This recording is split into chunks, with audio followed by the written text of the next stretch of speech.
যে মৃত ব্যক্তির গোসল দেওয়াইব, মৃত ব্যক্তির শরীরও পানি ডাইলা দিব, মৃত ব্যক্তির শরীরে হাত দিয়ে মাসে করি মাজন করব, ডলাইয়া গোসল দিবা, ডলানি লাগে না, ডলাইবা মর্দন করবা। সেই ব্যক্তিরও মৃত ব্যক্তির সিনন খোকা সুবহান। নিজে গোসল দিতে আপনার বাপরে আপনি দিবা, আপনি গোসল দিন যান, কারণ শরীরে অনেক ক্ষত টাকা থাকে, অনেক কুদ থাকে। আপনি গোসল দিলে এই কুদগুলা খেয়ে কাছে প্রকাশ করতে না, কিন্তু অন্য মানুষ এইটা কুদ যদি পা অনেক সময় প্রকাশ করিলাম, আসেনি না, অনেক সময় প্রকাশ করিলাম যে ওলা হতা ওলা হয়েছি, হতা ওলা হয়েছি, হতা ওলা হয়েছি, এখান করতা না। আপনি ইমাম সাহেবরে নিয়ে গোসল দিবার লাগি, মসজিদ সাহেবরে নিয়ে গোসল দিবার লাগি, তান্ডের আসই নিয়ে গোসল দিবার লাগি, মুক্তারে গোসল দিবি। তার দায়িত্ব হইলে তো নামাজ পড়াইতা, ইমাম মসজিদ যাওয়ার দায়িত্ব হইলে আজান ইকামত দিতা, আপনার বাবরে গোসল দেওয়ার দায়িত্ব তো আপনার, ঠিক না নি? সন্তানর নাই নি, আত্মীয় স্বজনের, আপনি গোসল দিন, গোসল দিন যা। হাদিস শরীফ আইছে আমার নবীজি ফরমায়, যে মৃত ব্যক্তির গোসল দেওয়াইব, মৃত ব্যক্তির শরীরও পানি ডাইলা দিব, মৃত ব্যক্তির শরীরে হাত দিয়ে মাসে করি মাজন করব, ডলাইয়া গোসল দিবা, ডলানি লাগে না, ডলাইবা মর্দন করবা। সেই ব্যক্তিরও মৃত ব্যক্তির সিনন খোকা সুবহান।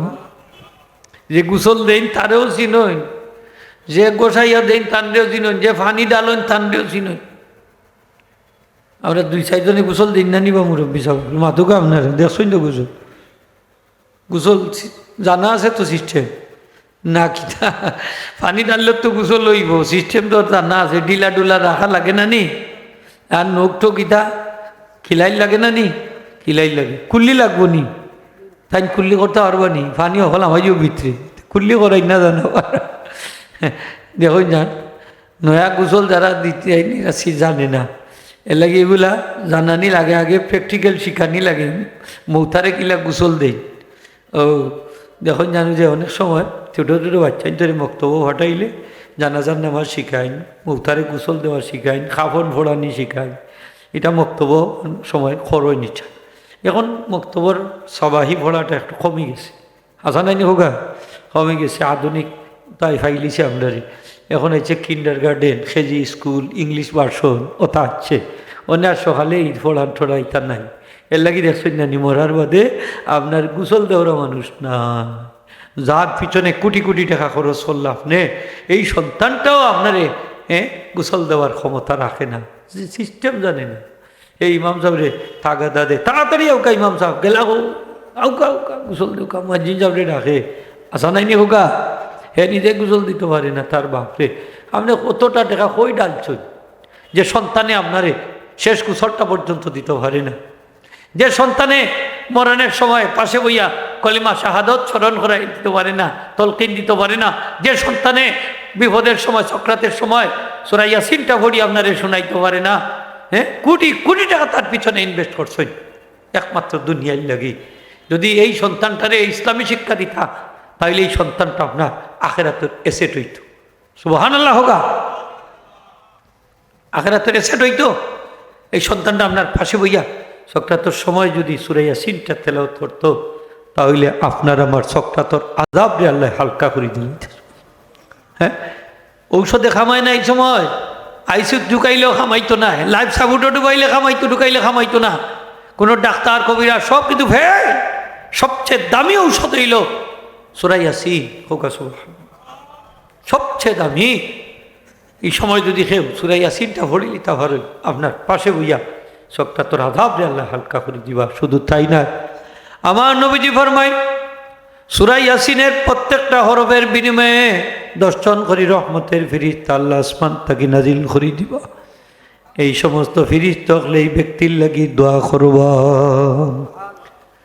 যখন গোসল শুরু হইব, ফেরেশতা হল গোসলও শরীক হয়ে যাবা।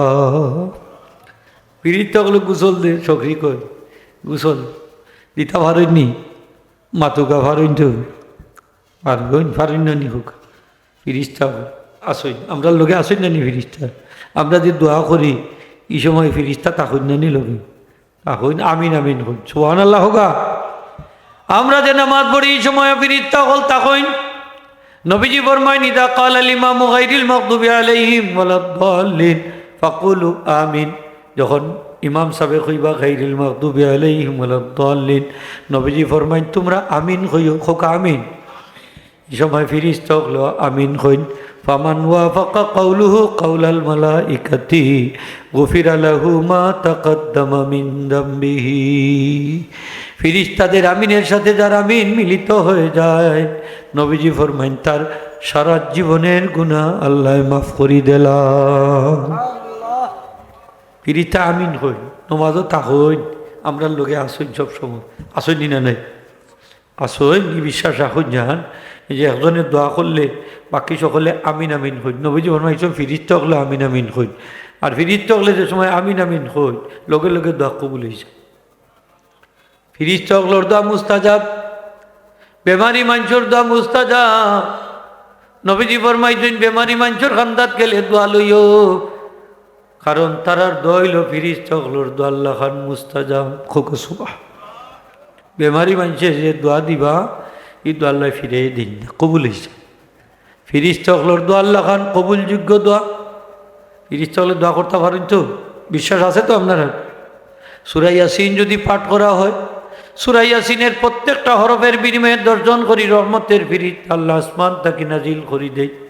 এই ফিরিস্তা হল জান না এই ব্যক্তির যখন গোসল শুরু হয়, ফিরিস্তা হল গোসল শরীক হই। গোসল দেন যান, ইচ্ছা করি দেন যান। কোনো কোনো মানুষ আছে দেখুন যান, এরা মৌতার খবর শুনলে দৌড়িয়ায়, কোনো মজুরি তারা উজরত তারা নিন না।